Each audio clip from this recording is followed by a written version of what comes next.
성부와 성자와 성령의 이름으로. 하늘에 계신 우리 아버지, 아버지의 이름이 거룩히 빛나시며 아버지의 나라가 오시며 아버지의 뜻이 하늘에서와 같이 땅에서도 이루어지소서.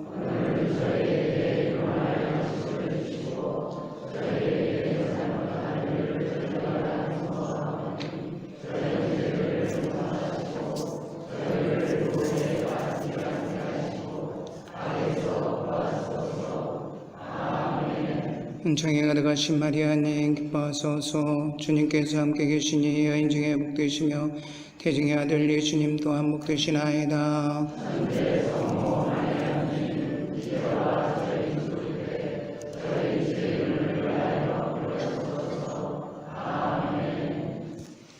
성부와 성자와 성령의 이름으로. 안녕하세요. 사랑합니다. 오늘 마지막 특강 4번째 날인데요. 오늘 제일 많이 나올 줄 알았는데 제일 조금 나온 거 아닌가 싶기도 해요.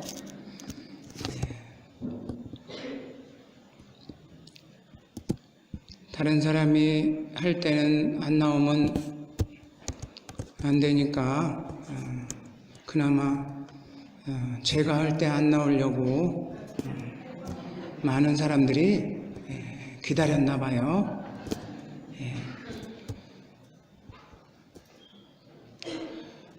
우리 본당에서나 어느 본당에서나 다 마찬가지겠지만 미사에 나오는 숫자가 25%입니다. 주일 미사에 나오는 숫자가 25%이고요. 그리고 특강에 나오는 숫자는 그 중에 또 25% 중에서 또 25%예요.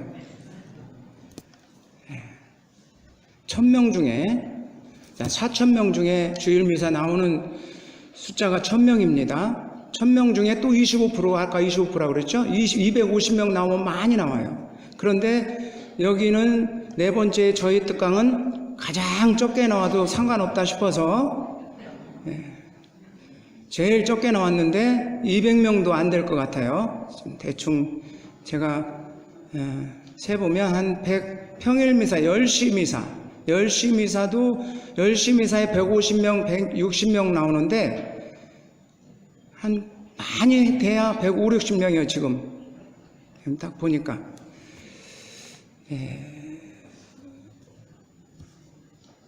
그나마 또 십자가의 길은 그 중에서 또 50%만 나옵니다. 250명 중에서 반절만 또 십자가의 길 나와요. 120명, 그나마 120명, 25명, 130명 이 수준으로 나와요.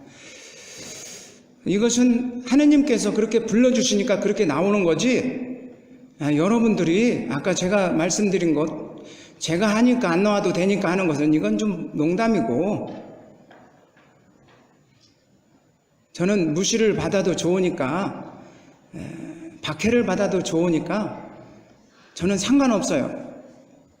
내가 강의할 때 안 나오면 무시받는다는 생각이 느끼면 조금 들어요. 그런데 들으면 들을수록 나는 더 좋아요. 왜냐하면 나도 박해받고 무시받고 냉대받을 때가 있어야죠. 그래야 하늘나라에 가서 좀 공 좀 쌓아야 되지 않겠습니까? 뭐 한 것이 아무것도 없어. 나는 공을 쌓은 게. 이럴 때 공을 쌓아야죠. 언제 쌓겠어요? 그래서 많이 안 나와도 좋아요. 그냥 무시하라는 거예요. 나는 무시받겠다는 거예요. 기쁜 마음으로. 하늘나라에 가서 나 이렇게 무시받았습니다. 이것도 저 업적 아닙니까? 당신이 저희 공을 좀 알아주십시오. 그러면 조금 참작해 주겠지, 하느님도.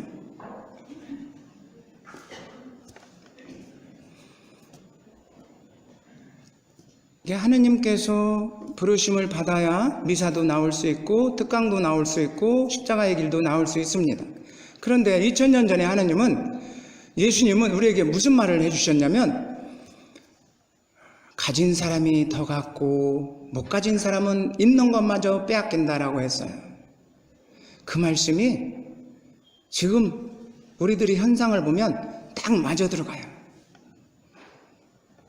맨날 나오는 사람만 더 갖겠다고 나와요. 가진 사람만 더 벌으려고 세상 속에서 열심히 일하듯이 여기도 마찬가지예요. 가진 사람만 은혜를 받은 사람만 더 많이 나와. 안 나와도 될 사람만, 가진 사람만 더 많이 받겠다고. 하나님께서 2000년 전에 그렇게 말씀해 주셔서 그 말씀을 실천하려고 이렇게 왔는데 여러분들에게 제가 나무라면 되겠어요? 감사합니다 해야지. 나와주셔서 감사합니다. 안 나와도 되는데, 안 나온 사람이 너무나 많이 밖에서 있는데 지금 그나마 이렇게 나와주셔서 감사합니다. 제가 이렇게 말씀을 드리면서 지금부터 특강 시작합니다.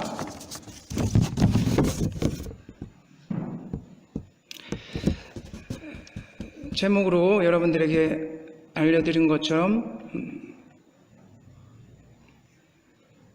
십자가의 고통 속에서도 사랑을 외치신 예수님에 대해서,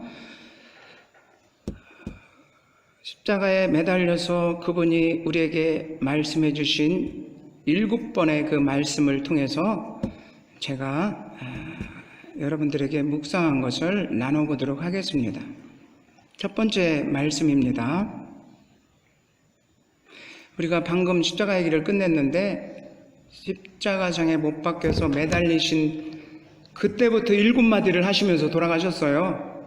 그러니까 12처입니다. 12처에 못 박혀서 매달렸어요. 11처에 못 벗김을 당하시고 12처에서 무슨 7번을 말씀을 하셨는데 그 첫 번째 사랑을 외치셨죠. 그 첫 번째부터.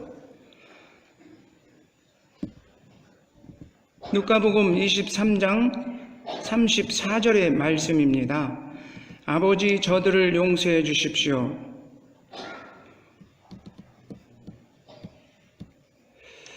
사랑도 그냥 사랑이 아니라 자기를 박해하는 사람들을 용서해 달라는 거예요. 원수죠. 자기를 박해하는 사람, 죽이는 사람들. 우리식으로 말하면 원수죠.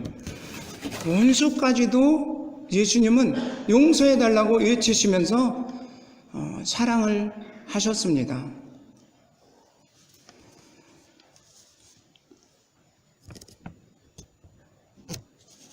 원수까지도 용서해 달라고 하면서 원수도 사랑을 했다는 것을 보면 원수 아닌 사람은 사랑을 안 하겠어요? 원수도 용서해 달라고 하면서 사랑해 주셨는데 원수 아닌 사람은 당연히 사랑하겠죠? 예? 원수 아닌 사람은 당연히 사랑하기 때문에 지금 당신을 박해하는 저들을 용서해 달라고 하면서 사랑을 해 주신 거죠. 그래서 저만의 묵상이 아니라 많은 신학자들이 묵상을 하면서 여기에 있는 이 저들은 바로 코앞에 있는 원수들만이 아니다.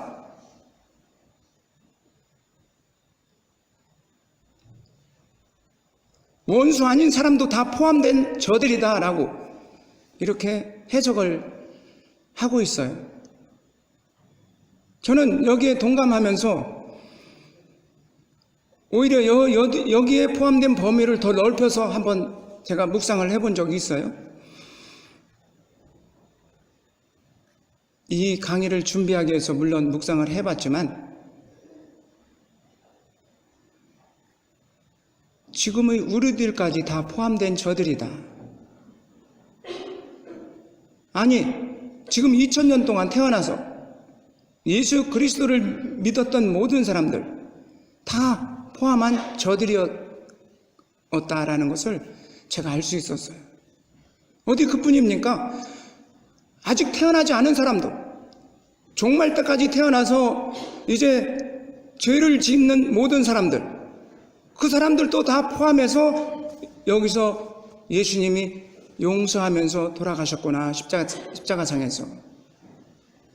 그래서 모든 사람들의 죄를 예수님은 다 용서해 주시면서 그들을 당신 사랑의 품 안에 감싸 안아주셨다는 것을 알 수 있습니다. 얼마나 폭넓은 사랑입니까? 이러한 사랑을 과거에 한 번도 실천해 본 사람이 있습니까? 없었고 지금도 없으며 앞으로도 없을 것입니다. 이렇게 큰 사랑을 외치셨던 분은 한 번도 없었고 앞으로도 한 번도 못 나올 것입니다. 우리는 죽기까지 예수님의 사랑을 그래서 실천하고 내 가족들을 사랑하고 이웃을 사랑하고 물론 범위를 넓혀야 되겠지만 아무리 우리가 실천하고 범위를 넓히고 노력을 해도 죽을 때까지 예수님의 이 큰 사랑을 다 실천 못하고 죽을 것이 확실합니다. 그렇다고 뭐 실천을 하는 것을 포기하라는 얘기는 아닙니다. 그렇게 노력을 해도 다 못하는데 그래도 노력을 해보자. 나도 예수님처럼 사랑하는 사람의 범위를 좀 넓혀보자. 내 가족들만 사랑하는 사람들이라면 내 가족에서 조금 더 한 발 더 나가자. 이웃집으로 그 사랑의 범위를 넓혀보자. 또 우리 성당의 공동체 원들에게 내 사랑의 범위를 넓혀보자. 직장에 다니는 사람은 직장의 어떤 동료들, 상급자들, 또 하급자들, 직장에 만나는 사람들을 내 사랑의 대상으로, 그래서 사랑하는 사람을 자꾸 더 많이 만들어 보기로 결심해야 되지 않겠는가 싶습니다. 왜냐하면 예수님은 이렇게 모든 사람들을 국경을 초월하고 민족을 초월하고 나이를 초월하고 이 지구상에 있는 모든 사람들을 다 용서하기 위해서 십자가를 짊어지고 십자가상에서 고통의 절규를 하시면서 피땀을 다 쏟으시면서 그러시면서 아버지께 저들을 용서해 달라고 기도해 주셨기 때문에 그 기도를 아는 이상은, 그 기도를 했다는 것을 내가 느끼는 이상은, 십자가의 길을 한 번이라도 해본 사람이면 예수님이 이렇게 모든 사람을 다 십자가의 길을 걸으면서 사랑하셨다는 것을 아실 것입니다. 그런 아시는 사람이라면 이제부터는 내 사랑의 범위를 늘려야 되지 않겠는가?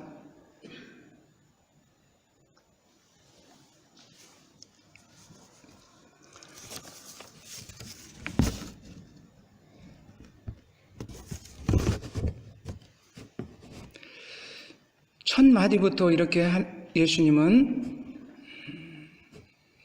원수 사랑, 이웃 사랑, 우리 모든 사람들을 이렇게 사랑할 것을 외치셨고 아버지께 그렇게 저 사람들 벌해주지 마십시오.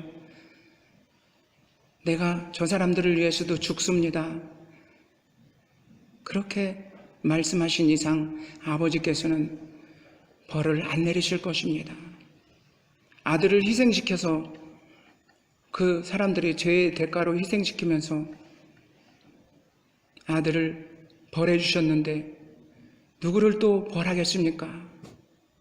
그런데 예수님은 다시 우리들을 위해서, 아버지를 위해서가 아니라, 아버지를 못 믿어서가 아니라 이런 말씀을 안 해주셔도 돼요. 사실은 아버지를 내가 믿어요. 나 한 사람의 희생으로 이제 다시는 다른 모든 지구상에 앞으로 태어나서 사는 사람들이 죄값을 치르지 않겠다고 아버지가 약속해 주셨어요. 그것을 못 믿어서가 아니에요. 지금 지구상에 태어난 사람들, 예수님을 믿는 사람들, 이런 사람들에게 깨닫게 해주기 위해서 이 말씀을 용서하고 사랑한다는 말씀을 해주시는 겁니다.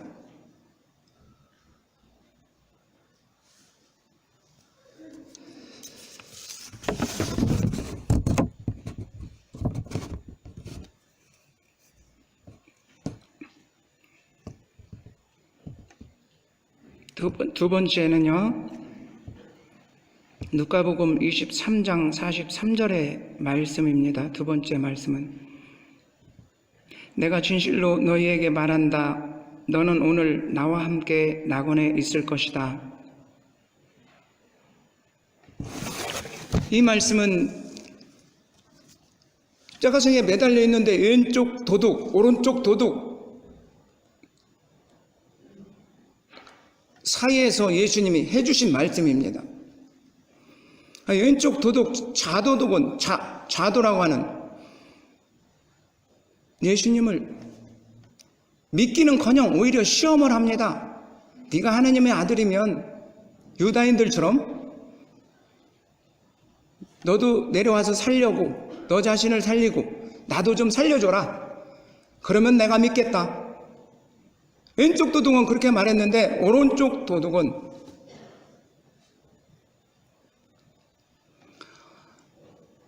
스승님, 저는 당신을 믿습니다. 당신이 하늘나라에 들어가거들랑 저를 오른쪽에 제 자리도 좀 앉았으면 좋겠는데 마련해 주십시오. 그랬을 때 지금 하신 말씀이 이 말입니다. 너는 오늘 나와 함께 낙원에, 천국에, 하늘나라에 들어갈 것이다. 똑같이 죄를 지어서 십자가상에 매달렸는데 한 사람은 예수님을 부인하고 비난하고 믿지 못해서 천국에 들어가지 못했는데, 다른 한 사람은 예수님을 그 고통 속에서도 스승님을 예수님으로 믿고 하늘에 계신 하느님 아버지께서 보내주신 그 아들로 믿고 저도 좀 생각해 주십시오 라고 그 믿음으로 기도를 한 끝에 그 기도가 응답됨을 알 수 있어요. 예수님이 십자가상에 원수까지도 용서하는 기도를 바치고 이어서 두 번째 말씀이 하늘나라로 인도하는 말씀입니다. 우리 모두는 그래서 용서를 받으면 하늘나라에 갈 수 있다는 겁니다. 용서받지 못하면, 하느님께 용서받지 못하면 하늘나라에 들어갈 수 없다는 것을 말해주는 것이죠.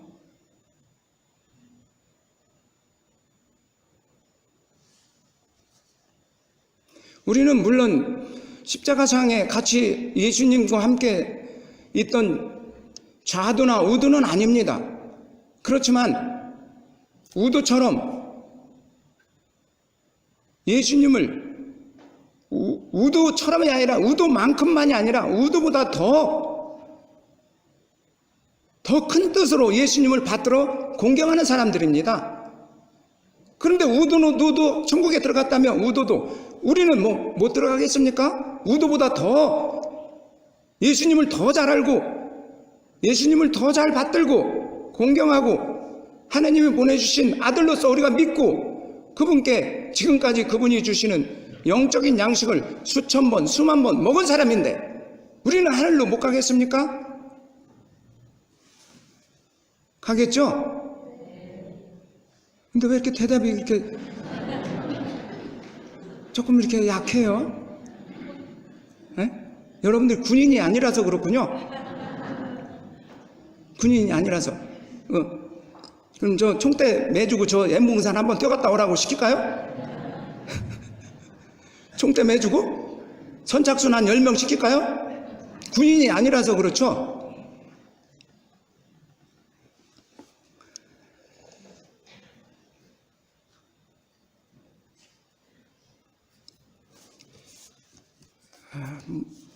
무슨 일이든지 여러분들이 확신을 가지고 자신감을 가지고 임하면 안 될 일이 없습니다. 바로 예수님 믿는 것도 확신을 가지고 믿으세요. 긴가민가 이렇게 흔들리는 신앙 속에서 신앙생활을 하면 죽기까지 세월만 갑니다. 세월만 가. 100년 잠깐 시간 지나가요. 세월만 자꾸 지나가요. 아니 벌써 지금 또 이제 사순시기가 끝나가고 있어요. 시작한 지 얼마 안 되는데 40일이 벌써 다가고 있어요. 이제 이렇게 빨리 지나가는 세월입니다. 여러분들이 자신을 가지고 신앙생활을 하세요. 뭐 두려울 게 뭐가 있습니까? 예수님이 나와 함께 계신데 두려울 게 뭐가 있어요? 예수님이 나와 함께 계신데.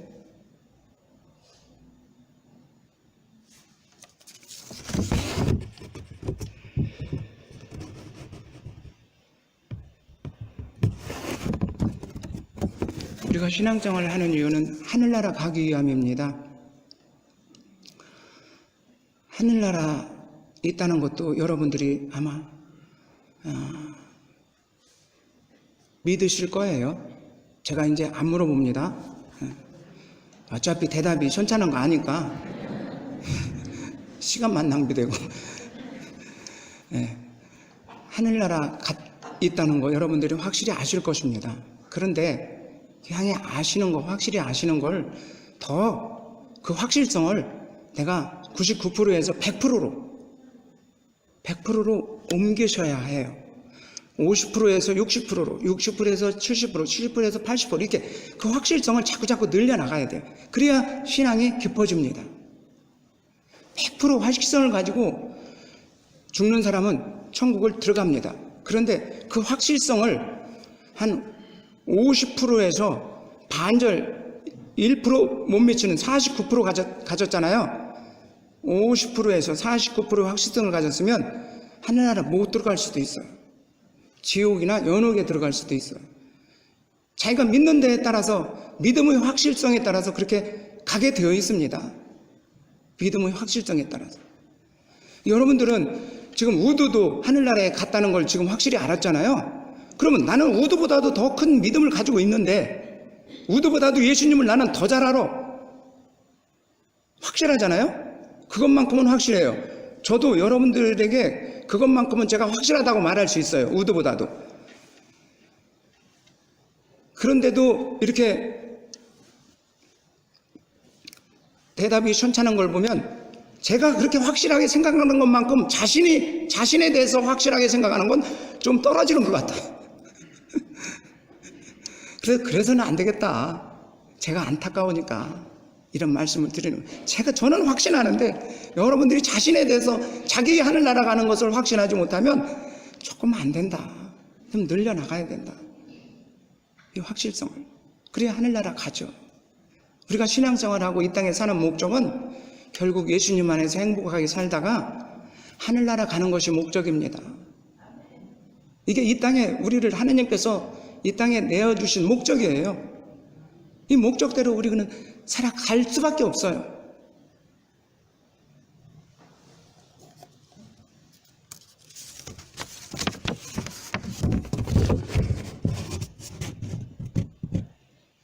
세 번째 말씀은 이제 요한복음으로 넘어갑니다.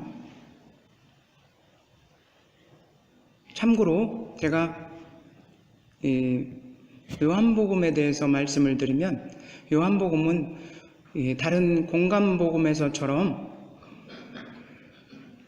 예수님의 수고 순환의 그 인간적으로 당하는 고통의 깊이는 잘 표현하지 않습니다. 요한복음서가는 가장 늦게 요한복음이 이렇게 생겼잖아요. 가장 늦게 쓰여졌어요. 그래서 그런지 신학적인 깊이로 이쪽으로 영적인 복음서라고 말하면 딱 맞아요. 인간성에 대해서는 좀 감추시고 하나님의 전지전능하신 것을 드러내는 그런 복음서였어요. 그래서 요한 복음서상에서 예수님은 의연히 십자가상에 매달려 있는 모습으로 나와요. 울지 않는 모습으로, 절규하지 않는 모습으로. 하느님이 뭐 인간처럼 뭐 이런 고통을 가지고 뭐 아프다고 울어. 에이, 그런 건 아니야. 이런 입장이 바로 요한복음사가의 입장이었어요.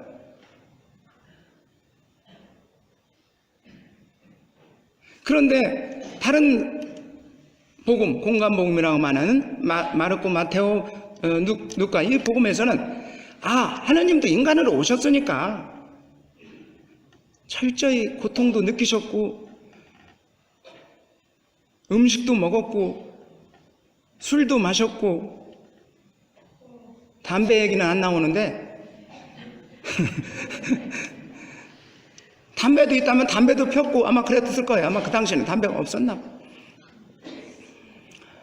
그렇게 철저히 인간으로 당하는 모든 모습들을 다 표출을 했어요. 그게 바로 공간복음상의 입장이었어요.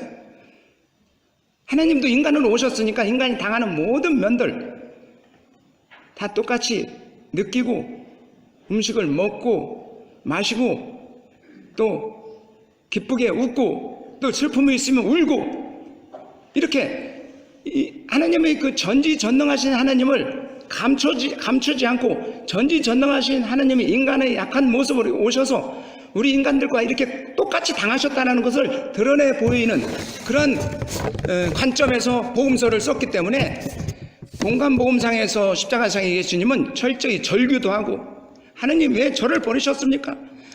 이 잔을 제가 좀 받아들이기 싫습니다. 그런데 당신 뜻대로 하십시오. 마지막은 이렇게 그 인간의 어떤 한계도 이렇게 표출을 해 나갔어요. 그런데 요한복음에서는 절대 인간의 한계를 노출하지 않습니다. 그런 걸 생각하면서 요한복음을 읽으시면 이해가 잘 돼요. 자, 요한복음 세 번째 말씀은 19장 26절, 27절의 말씀인데요. 여인이시여 이 사람이 어머니의 아들입니다. 이어서 제자에게는 이분이 내 어머니이시다 하고 말씀하셨다. 그때부터 그 제자가 그분을 자기 집에 모셨다. 아까 제가 말씀드렸죠. 철저히 요한복음에서의 복음사가는 하나님의 아들을 인간성은 감추시고 전지전능한 하나님 신성을 드러내기를 원했다. 그래서 요한복음상에서의 예수님은 아주 높은 위치에서 말도 무게를 잡고 말씀을 하셔요. 십자가상에서도 죽기 일보 직전에서도 어머니를 어머니라고 안 해요. 여인이라고. 여인이시여. 가난 혼인잔치 때도 여인이시여.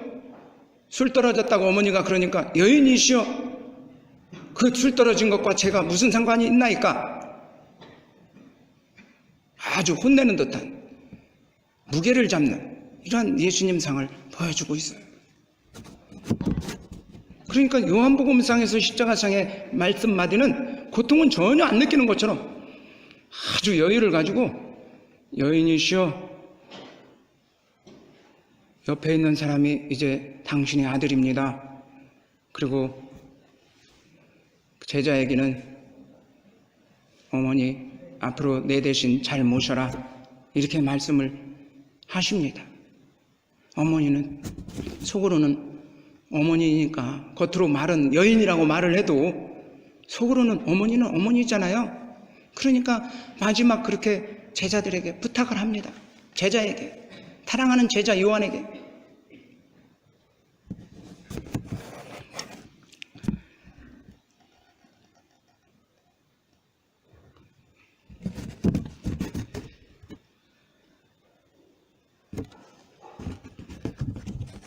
우리도 우리를 낳아주신 어머니가 있을 것입니다. 우리를 낳아주신 어머니, 부모님들 잘 공경해야 되겠습니다. 예수님 가정처럼 자식이 먼저 돌아가는 가정은 없겠지만 자식이 부모님 살아계실 때까지 부모님 뜻대로 잘 받들어 모셔야 되겠습니다. 하느님은 한번 당신의 아들 자식을 부모님보다 먼저 돌아가게 하셨지만은 지금 우리들에게는 절대로 자식을 부모님보다 먼저 돌아가게 하지 않으십니다. 왜냐하면 부모님을 공경하라고, 오래오래 잘 모시라고 자식을 부모님보다 빨리 데려가는 일은 없습니다. 그래서 부모님께 효도하지 않는 자식들은 하느님께 벌 받습니다. 지피서에 보면 부모를 공경하는 사람은 장수한다고 나왔어요. 오래오래 산다고. 현자들이, 구약시대의 현자들이 그렇게 가르쳤습니다. 구약시대의 현자들이 자기 뜻에 따라서 그렇게 가르치셨겠습니까? 아닙니다. 하느님의 뜻이 바로 그거였습니다. 부모님을 공경하라. 바로 십계명에 인간을 사랑하는 그러한 계명 중에 첫 번째로 부모님 공경이 나오지 않습니까?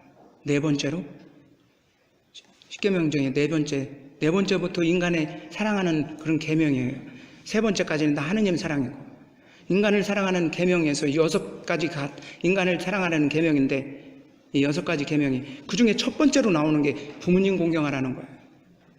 부모님 공경하지 않고는 하느님 사랑을 받을 수 없다. 그래서 하느님을 부모님처럼 섬겨라. 이것이 우리 가톨릭 교회입니다.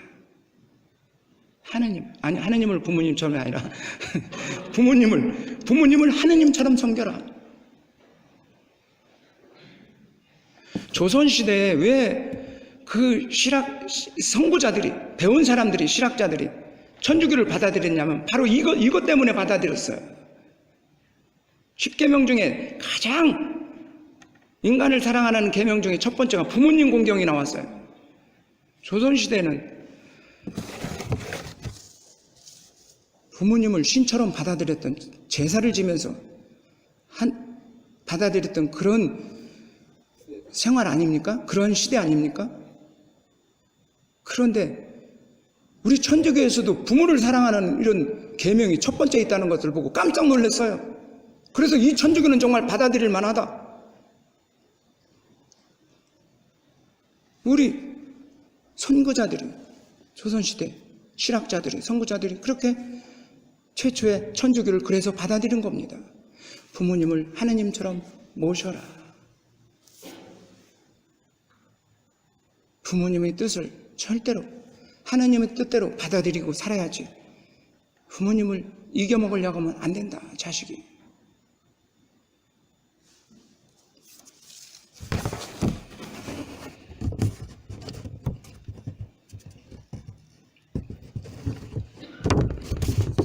십자가의 사도 요한도 이렇게 부모님을 모시면서 참 성모님을 떠받들고 공경하면서 모시면서 오래오래 살았습니다. 제자들 중에 가장 오래 살았어요. 이 사도 요한이.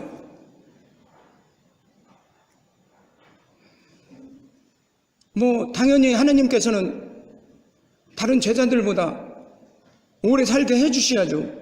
부모님을 맡겨놨는데 누가 부모님을 모시겠어요? 그래서 부모님을 모신, 그 성모님을 모신 이 사도 요한은 가장 제자들보다 오래 살았다. 100살을, 지금 식으로 하면 100살이 최고로 많이 사는 시대이니까, 아니요, 지금 식으로 말하면 100살 이상은 넣거니 사셨을 것입니다. 성모님도 오래오래 사도 요한과 함께 오래오래 같이 사셨습니다. 그러다가 성모님은 죽음을 겪지 않고, 죽음의 부패를 겪지 않고 땅속으로 묻힐 필요 없이 하늘로 그냥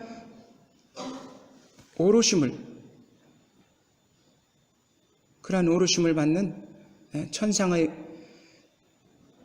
은혜를 입으셨죠. 우리도 부모님을 잘 공경하면서 여러분들 오래오래 사시기를 바랍니다. 네 번째는요, 다시 또 공간복음 마테오복음으로 나옵니다. 27장 46절의 말씀, 마르코복음 15장 34절의 말씀입니다. 엘리 엘리 레마 사박타니 하고 부르짖었다. 이는 저희 하느님 저희 하느님 어찌하여 저를 버리셨습니까? 라는 뜻이다. 제가 말씀드렸죠. 아까 이 공간복음에서는 예수님은 철저히 아주 연약한 인간의 모습을 그대로 다 드러내셨다고. 그러니까 공간복음사가는 십자가상에서 예수님 어찌하여 저를 버리셨습니까? 저희 하느님 저희 하느님 저희 하느님 어찌하여 저를 버리셨습니까? 이렇게 절규하면서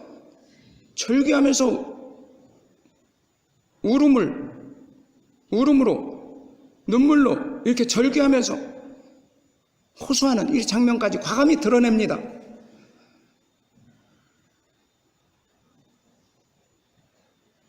요한복음사가는 이런 모습을 안 드러내죠. 하느님이신 분이 어떻게 인간의 고통을 당연히 참고 견디어 나가야지 똑같이 인간처럼 저렇게 울고 불고 그렇게 하면 되겠나? 그런데 공간복음사가 입장은 또 다르죠. 연약한 그런 모습도 우리에게 필요하다. 인간으로 오셨으면 예수님도 그런 고통을 느끼셨고 또 표현하실 수 있어야 된다. 그런 것도 그런 말도 표현하지 못하고 참는 건 너무나 어려운 일이다. 그래서 이것을 연약한 모습을 표현해내는데 이건 다 우리들을 위해서죠. 우리들을 위해서. 예수님에게 물어보면 그런 말씀을 하실 거예요. 나는 하느님의 아들로 왔는데 나 죽는 것도 뻔히 알았고 누가 창으로 찌르는 것까지 다 알았고 머리카락 숫자도 내가 다 헤아릴 수 있는 사람이 그런 고통쯤이야 내가 아파서 울었나? 너희들 나를 보고 이 지구상에 이제 십자가상을 묵상하고 살아갈 모든 사람들을 위해서 내가 그렇게 외친 것이다. 내가 고통스러워서 정말 이걸 못 참아서 그런 건 아니다. 물어보면 그렇게 말할 수도 있을 것 같아요. 내가 죽어서 하늘나라에 가면 제가 물어보려고 그래요. 제가 묵상하니까 그렇다는 얘기예요. 이건 보편적인 진리는 아니에요. 이런 강의는 그래서 저한테만 들어야지 다른 데 가서는 못 들을 거예요.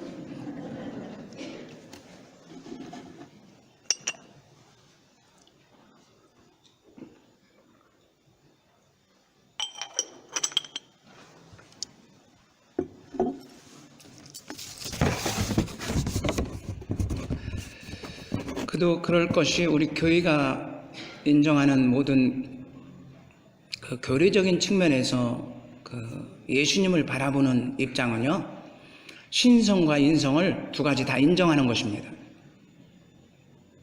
옛날 초대교회 때부터 중세까지 많은 이단들이 생겨났어요. 예수님에 대해서 예수님의 신성은 부인하고 인성만을 인정하는 사람, 신성은 부인하고, 또 그 반대로 신성만 인정하고 인성은 부인한 이런 사람들이 생겨났어요. 이거 다 이단이죠. 두 개를 다 신이면서 하느님, 신이면서 하느님 똑같은 말이네. 인간이면서 하느님, 하느님이면서 인간, 이 두 가지 신성과 인성을 다 받아들여야 온전한 교리입니다. 온전히 믿는 거예요. 그렇기 때문에 공간복음에서는 이렇게 약한 모습도 드러나고 인성을 드러나고 인성의 한계를 드러내고, 또 요한복음에서는 인성의 한계는 감추고, 이렇게 모든 두 가지의 면을 그래서 다 보여주는 것입니다. 다 체험하라고.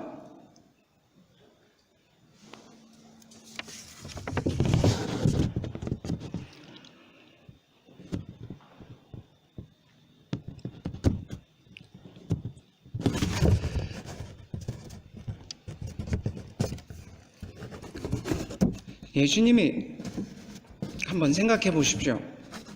예수님이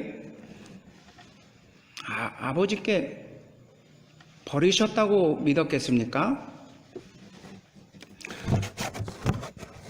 옛날 제자들에게 나를 따라오려면 너 자신을 버리고 십자가를 지고 나를 따르라 하신 그분이 어떻게 자기를 버렸다고 이렇게 할 수 있었겠는지 저는 그게 이해가 안 가요.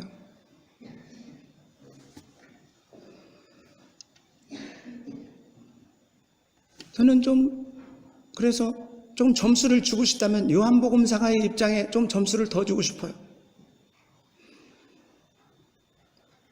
아파서 이렇게 절규하는 모습은 우리 인간들을 위해서 약한 인간들을 위해서 보여줄 수 있는 필요성은 인정하면서도 예수님이 당신이 버렸다고 당신 자신을 믿지 않았을 텐데 왜 버리셨나이까 저렇게 하지? 그런데 버려야 나를 따르라. 버려야 나를 따른다. 버려야 나를 따른다. 그렇게 예수님이 하셨기 때문에 제자들 보고 자기도 나를 버려야 내가 예수님께 간다는 것을 예수님 당신이 아셨어요. 그래서 여기서 왜 버리셨나이까 하라는 것은 아버지한테 하는 얘기가 아니라 지금 독자들에게 하는 겁니다. 독자들에게. 그 버림의 의미를 깨달으라고 독자들에게 하는 얘기예요. 우리들에게 하는 얘기예요. 아버지께 하는 얘기가 아니라 아버지에게는 벌써 다 약속이 되어서 이 땅에 내려오셨고 아버지 뜻대로만 말씀하셨고 아버지가 하라는 일만 하셨어요. 이분은. 근데 그분이 뭐 버리셨나이까 아버지가 지금 따지는 얘기가 아니라 우리 독자들에게 외치는 거예요. 십자가를 바라보는 사람들에게 외치는 거예요. 내가 이렇게 버림을 받았다. 하느님의 아들인 내가 이렇게 버림을 받았다. 버림을 받아야 너희들이 산다.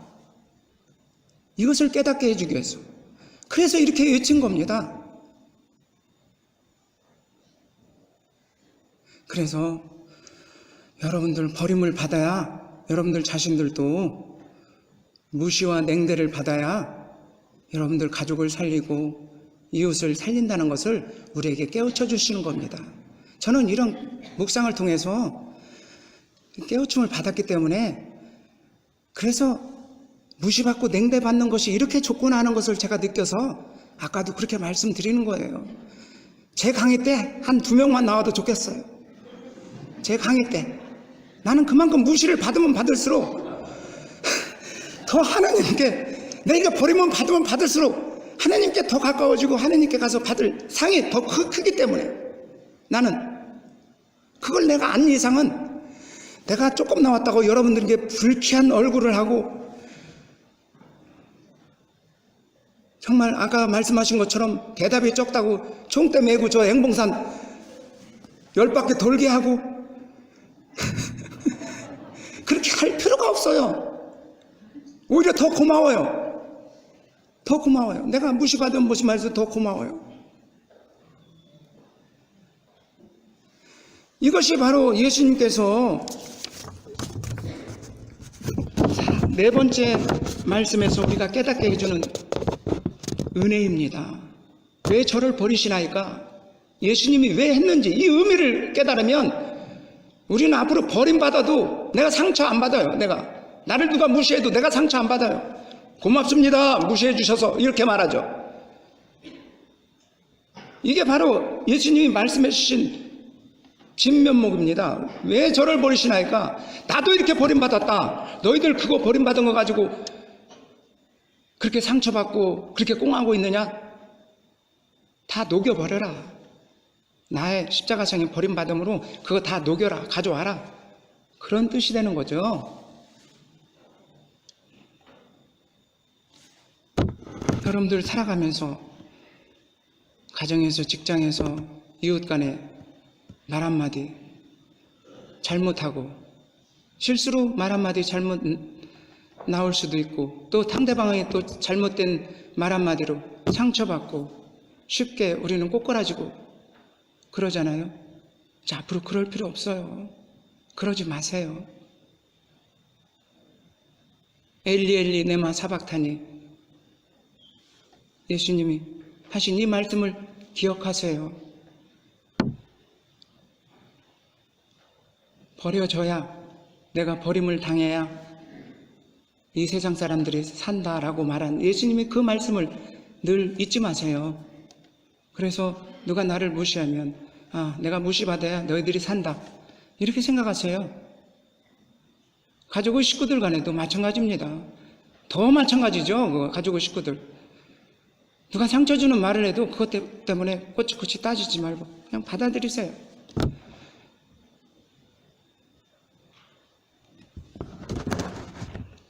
옳고 그름, 선과 악, 그건 중요한 게 아닙니다.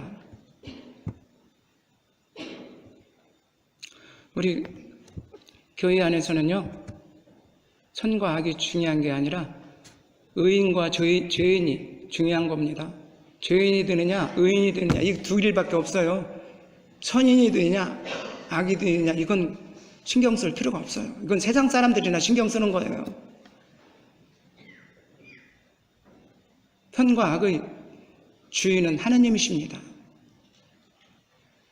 내가 신경 쓰게 하지 말고 하나님께 맡기세요.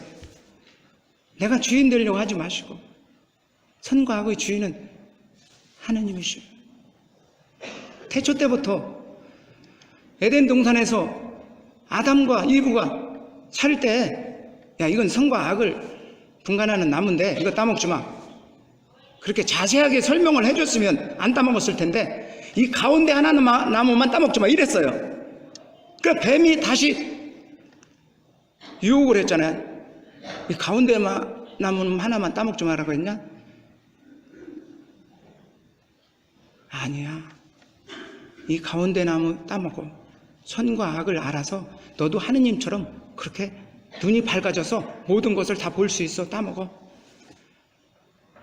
그래서 따먹었지 않습니까? 근데 이 지상에서 또 선과 악을 내가 분별하려고 그래? 또 사탄이 또 유혹하는 그 길을 나도 또 따르려고 그래?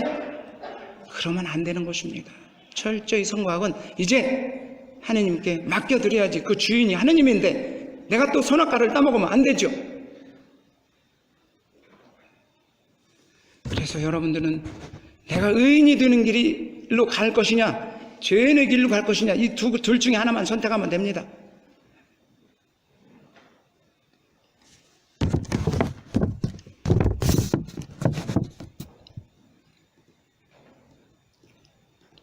다섯 번째 말씀입니다. 요한복음 말씀 다시 또 19장 28절의 말씀. 그 뒤에 이미 모든 일이 이루어졌음을 아신 예수님께서는 성경 말씀이 이루어지게 하시려고 목마르다 하고 말씀하셨다.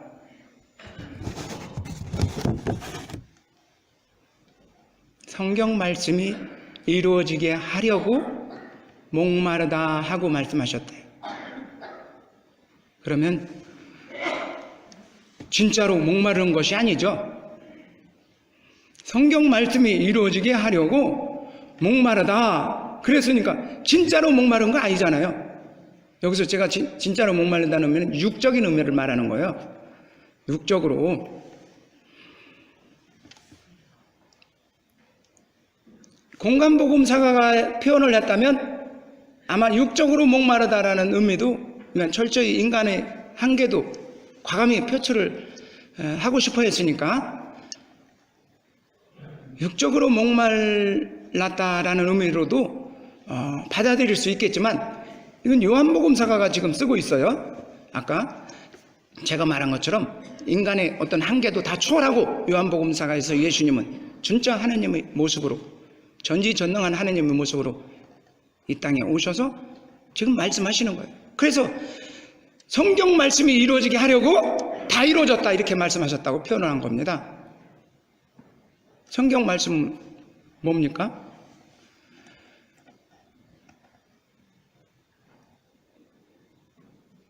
하느님 아버지께서 태초 때부터 이 세상에 하느님 나라를 건설하고 그 건설한 하느님 나라에서 당신의 아들을 보내서 완성시켜가지고 하늘로 다시 올려보내는 거. 이게 성경 말씀입니다. 하느님 아버지의 뜻인 성경 말씀입니다. 이걸 이루어지게 하려고. 그래서 이제 다 이루어졌다. 이 땅에다가, 이 지상에다가 천국을 건설했다, 예수님이.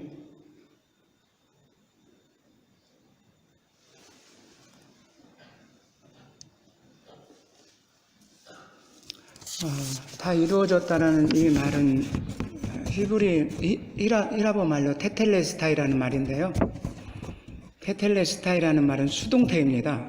그래서 이루어졌다가 맞아요. 지금 성경은 이루어졌다 했는데 옛날 성경은 이루었다라고 나와 있어요. 옛날 성경은 이루었다, 능동태로. 근데 원어는 테텔레스타이로, 이 히라보 헬라어 성경 그 의미 원어는 테텔레스타이가 바로 수동태형이거든요. 이루어졌다가 맞는 표현이에요.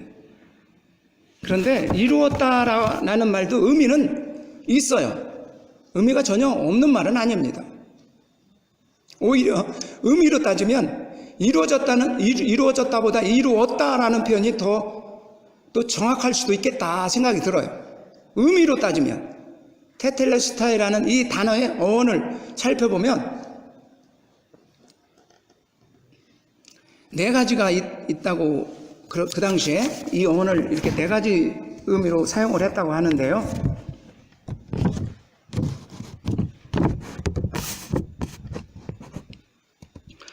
첫 번째는 종이 주인에게 분부대로 다 하고 나서 주인에게 다가가서, 주인님 다 했습니다, 테텔레스타이, 이런 말을 썼다고 해요. 예수님도 나는 종으로서 왔다, 나는 섬기러 왔다, 섬김을 받으러 온 것이 아니다, 아버지가 보내주신 난 종으로서 왔다, 그렇게 말씀하신 적이 있지 않습니까? 그래서 아버지께서 시키신 모든 일을 이제 다 이루어냈다. 아버지께 지금 보고 드리는 말씀이다. 아버지, 다 이루었습니다. 다 했습니다. 당신이 시키신 모든 분부를 다 했습니다. 라고 보고하는 말씀이다.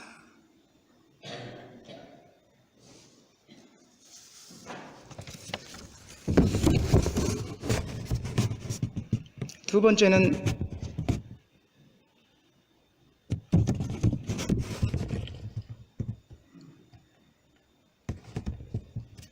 구약시대 제사장들이, 사제들이, 구약시대의 이스라엘 백성들은 제사장들에게, 사제에게 제사를 드리라고 동물을 늘 사서 가져왔어요. 그러면 제사장들은 그 동물이 제물로서 흠이 있나 없나 샅샅이 둘러본 다음에 도장을 딱 찍으면서 테텔레스타이 이렇게 했다고 합니다.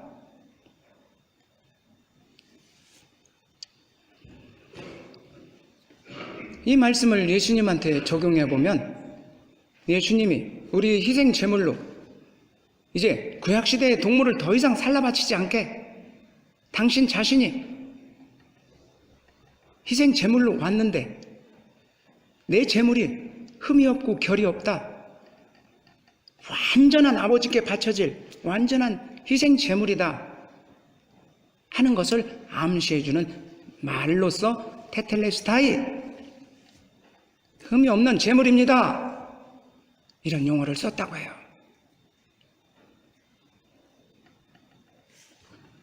정말 예수님은 흠이 없는 제물로서 이 땅에 오셨습니다. 우리는 그 제물을, 우리가 죄질 때마다 예수님이라는 제물을 고백소 안에 가지고 가서 하느님 제물을 가져왔습니다, 신부님 제물을 가져왔습니다, 제 죄를 용서해 주십시오, 무슨 제물이냐? 예수님입니다. 그러면 다 용서해줘요. 그런데 그런 말을 안 해도 다 알아. 사제는 다 알아. 지금 예수님 제물을 가져온 걸 다 알아. 그걸 확인해 볼 필요가 없어. 그런데 죄를 지은 사람은 내가 예수님이라는 제물을 이제 제 강의 들은 이상 가지고 앞으로 고백소에 가야 되겠구나. 그러면서 죄사함을 받아봐요. 얼마나 더 큰 은혜가 쏟아지는가. 그러라고 이렇게 흠이 없는 제물로서 오신 건데 왜 우리는 그 큰 은혜를 느끼지 못하는가? 제가 안타깝게 생각하면서 이 말씀을 드리는 겁니다. 앞으로 고백성사 볼 때 테텔레스타이 예수님 제물을 가졌습니다. 속으로 사제에게 말하는 것이 아니라 속으로 그러면서 성사를 이렇게 보세요. 그러면 정말 엄청나게 큰 은혜가 쏟아질 겁니다. 고백소 안에. 이 고백소에서 은혜 받는 곳이에요. 그래서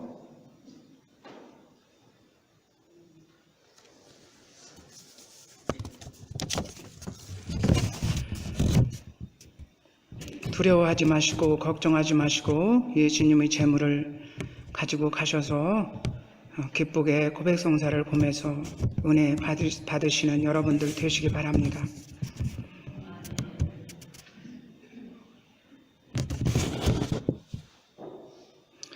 그 다음 세 번째 의미는요,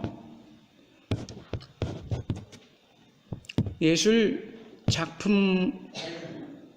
작품을 이렇게 하는 사람들이 당시에도 뭐 그림을 그리든지 무슨 뭐 다른 작품을 예술 작품을 하는 사람들이 이렇게 다 샅이 보면서 다 완성을 하면서 맨 밑에다가 자기 사인을 다 할 때 테텔레스타이 더 손을 이제 볼 것도 없다. 테텔레스타이 사인을 하든 아니면 도장을 쫙 뜯든지 우리가 활용 점정이라고 점 하나 딱 집으면 그 그림이 완성됐다고 활용 점정이라는 말이 있잖아요. 그렇지. 점 하나 딱 집으면서 테텔레스타이 이러면 끝났다. 더 손볼 것이 없다. 그만큼 완성품이다. 완성품이다. 여기다가 예수님을 적용해보면 예수님을 적용하는 것처럼 예수님이 그렇게 말을 했으니까 테텔레스타이라 하면서 돌아가셨다니까. 예수님은 나는 당신에게 바쳐질 완성품입니다. 당신이 이루어지는 모든 일을 다 완수해냈습니다. 그런 뜻이 되겠죠.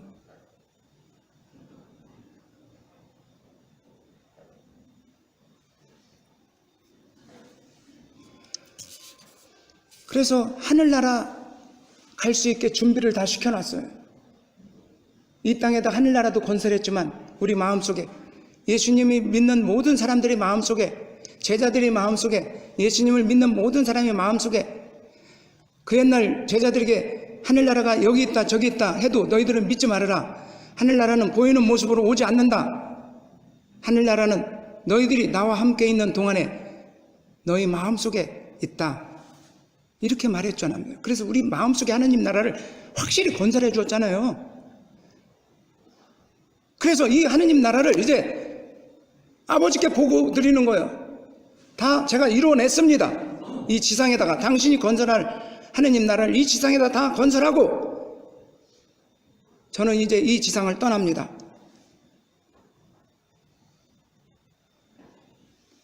이런 말로써 테텔레스타이 다 이루었다. 그러니까 다 이루었다는 것은 능동태로 해도 해석을 해도 맞다는 말이에요. 예수님이 하는 말이니까 제가 다 이루어냈습니다. 그것도 맞는 말이에요. 그런데 수동태로도 맞는 말이라는 게 뭐냐면 제가 한 것이 아닙니다. 아버지, 당신께서 저와 함께 해주셔서 아버지, 당신이 했습니다. 당신이 이루어 주셨습니다. 이런 뜻이에요. 마지막까지 얼마나 겸손한 표현입니까? 마지막 죽기 일보 직전까지 얼마나 아버지를 신뢰하고 아버지께 겸손한 모습으로 그렇게 예의를 갖춰서 드렸는지 우리는 알 수가 있지 않습니까? 그냥 다 이루었다라고도 해도 되는데, 다 이루어졌다, 그건 독자들에게 내가 한 것이 아니라 아버지께서 해주신 것이다, 너희들 그걸 깨달으라. 어떻게 피 한 방울 내게 남김없이 인간의 모습으로 내가 흘렸겠느냐. 아버지께서 나와 함께 계셔주셔서, 아버지께서 흘려주셔서 나는 하신 거다, 내가 한 게 아니다. 이렇게 자기 공을 아버지께 돌리는 모습, 마지막 이렇게 죽기 일부 직전까지 자기는 아무것도 아니고 다 아버지께 모든 것을, 공을 다 돌리는 모습, 이런 겸손에 찬 예수님의 그 마음을 우리는 헤아려야 합니다. 그래서 옛날 복음서에는 다 이루었다고 했지만 지금은 그래서 수동태로 다 이루어졌다라고 그래서 쓰고 있는 것입니다. 지금 복음은 다 그런 아버지, 겸손하게 아버지께 공을 돌리는 이런 모습까지도 우리 교회는 받아들였다는 거예요. 원어를 보니까 원어가 수동태예요. 이루어졌다라고 표현하는 게 맞아요, 원어도.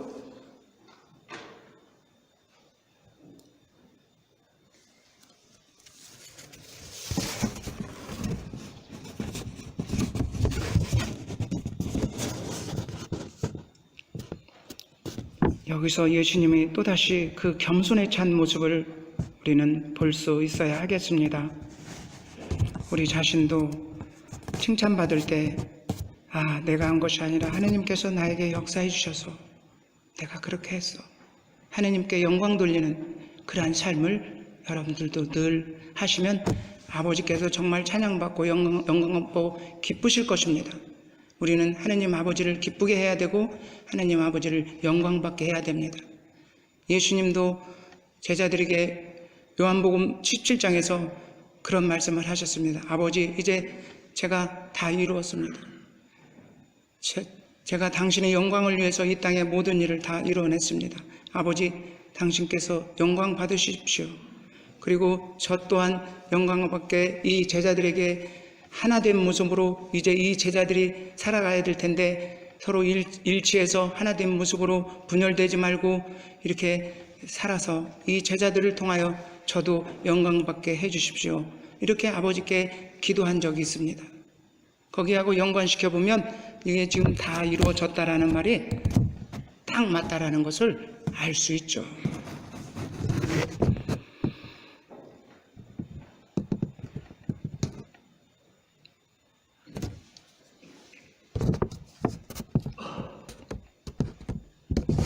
마지막 네 번째 의미는요, 빚진 사람들이 빚을 다 갚고 나서 테텔레스타이 다 갚았습니다, 이런 말을 썼다고 합니다. 그냥 그런 용어를 가지고 있는 이 용어를 예수님이 십자가상에서 지금 했다는 거예요. 테텔레스타이, 이런 네 가지 의미를 가진.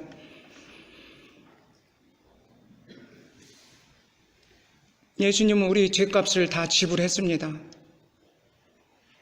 당신 한 몸으로 피와 땀 다 흘리시고 십자가상에 테텔레스타이 하면서 돌아가시면서 우리 모든 죄값을, 또 앞으로 태어날 모든 이 지구상에 종말 때까지 태어날 모든 사람들이 죄까지도, 그 사람들이 치러야 될 죄값까지도 다 떠안고 돌아가시면서 테텔레스타이 다 갚았습니다, 이렇게 말씀을 한 것입니다.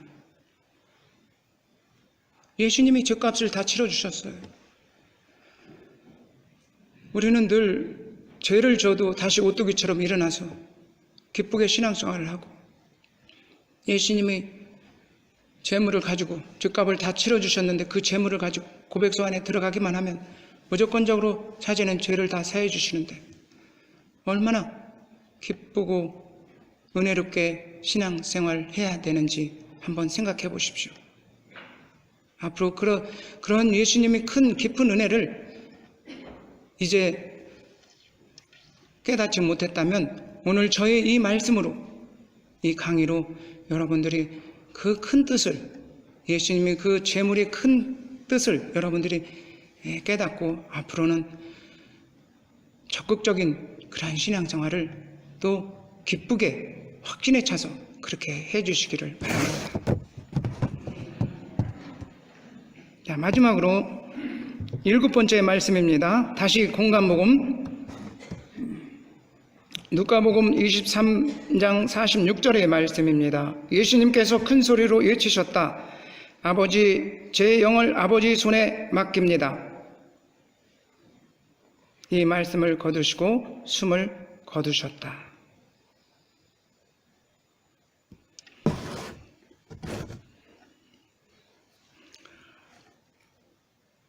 죽으면서까지 아버지께 신뢰를 보여주신 예수님의 모습입니다.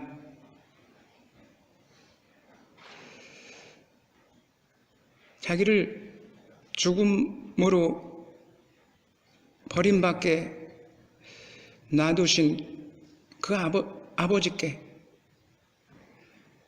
끝까지 신뢰를 보여드리는 그 모습 얼마나 아름답습니까? 여러분들이 아무리 돈이 많이 있다 하더라도 은행을 믿지 못하면 그 은행에 돈을 맡기겠습니까? 여러분들이 수만억이 있다 하더라도 어떤 횡재가 주어진다 하더라도 이것을 내가 어느 은행에 맡기지? 믿을 만한 은행에 맡기지 않겠습니까? 아버지는 자기를 버린 아버지까지, 예수님은 자기를 버린 아버지에게까지 마지막 순간에까지 이렇게 신뢰를 보여줘요. 아버지, 당신을 믿습니다. 저를 맡깁니다.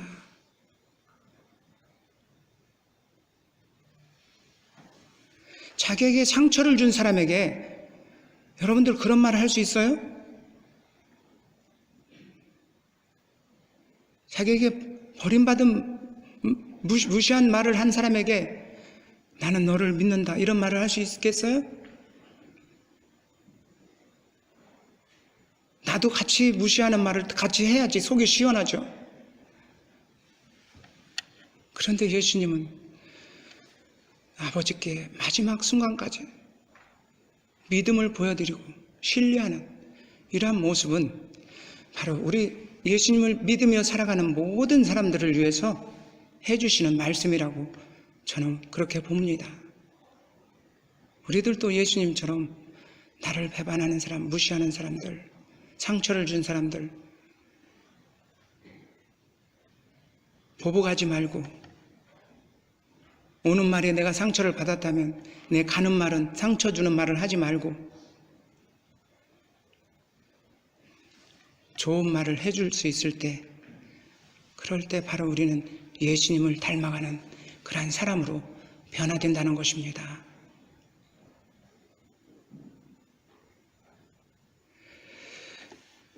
가족의 식구들이 얼마나 신뢰하고 서로 살아갑니까? 가까운 식구들끼리 서로 신뢰하며 살아가다가 깨지는 건 한순간이라고 합니다. 그래서는 안 됩니다. 충분히 우리 감정상으로는 이해가 가지만 신앙상으로는 이해가 가지 않습니다. 무슨 말이냐면 세상 사람들은, 신앙을 갖지 못한 세상 사람들은 감정이 최고입니다. 감정에 의가 상하면 물불을 안 가려요. 그냥 하고 싶은 말 다 하면서 감정에서 나오는 말을 쏟아내고 상처 주고 상처 받고 막 그렇게 하면서 가정도 파탄내요. 순식간에. 신앙인들은 그래서는 안 된다는 거죠. 상대방이 나에게 신뢰가 깨지는 일을 했다 하더라도 받아들여야죠. 더 믿어드려야죠. 더 모른 체하고 더 믿고 신뢰를 더 보여드려야죠. 그러면 상대방이 미안해서라도 나한테 더 믿고 신뢰 깨지는 일을 안 할 거 아니겠습니까? 옛날에 제가 화곡 이동에 보좌 신부 때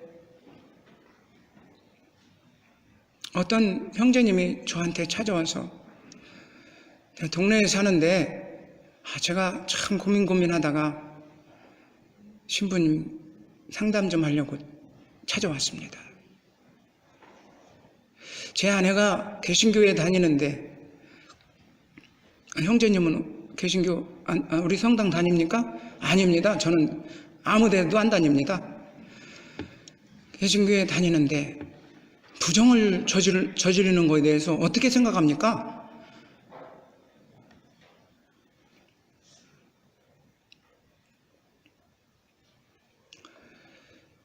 그래서 저한테 어떻게 생각하냐고 먼저 묻지 말고 저는 궁금해서 제가 먼저 묻는데, 그래서 어떻게 했어요, 형제님은? 지금 여기까지 오기까지 어떻게 처신을 했냐고 제가 물어봤어요.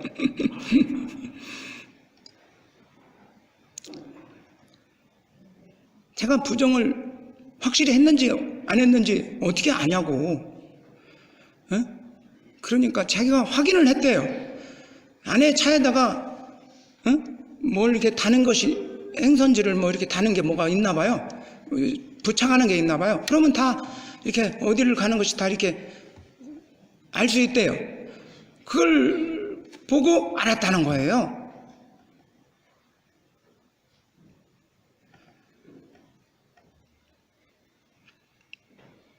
그래서 아내하고 싸웠느냐고. 아니라고. 내가 고민만 하다가 왔다고. 그러면 형제님, 제가 보기에 아내를 사랑하는 것 같은데 눈물을 흘리면서 그렇다고, 사랑한다고. 사랑하면 없던 일로 해야 되지 않겠어요? 그 자꾸 기억하면 못 삽니다. 없던 일로 해야죠. 사랑하면. 지금 사랑한다고 했잖아요. 그러니까 모르는 체 하세요. 더 사랑해 주세요. 더 사랑해 주세요. 그러면 형제님이, 아내가 옛날에 교회 가자고 했는데도 안 갔다고 했는데 교회도 가보겠다고 하고 이렇게 한번 해보세요. 그러면 아내가 미안해서 그 나쁜 일을 청산할 거 아니겠습니까? 눈물을 흘리면서 예, 시모님 그렇게 해보겠습니다. 갔어요. 가서 안 돌아왔어요. 잘 먹고 잘 사니까 안 돌아왔지.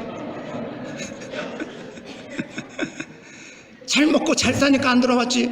못 살으면 두 번째 또 눈물 흘리면서 왔을 거 아니겠습니까? 나 이혼할래요 하고.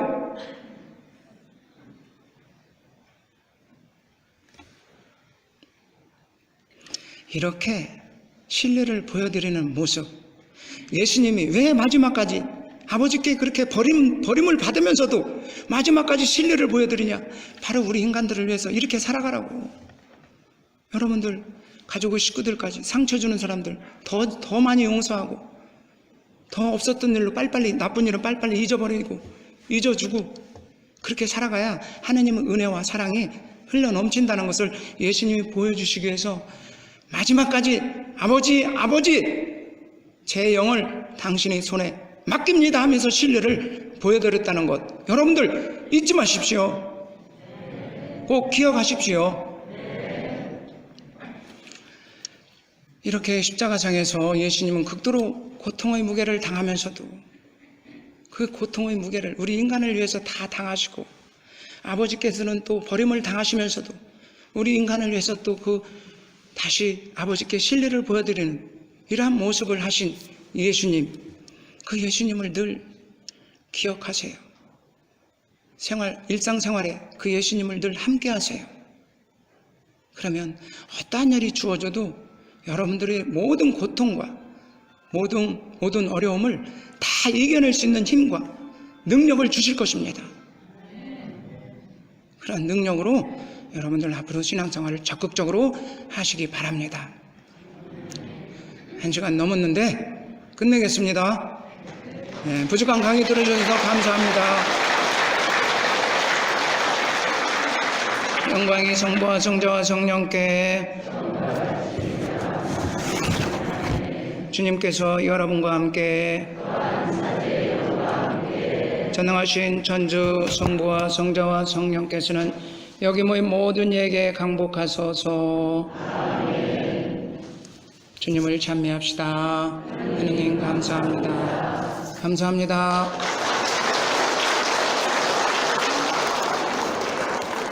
하나님의 사랑을 전달해 주신 주의 기름께 다시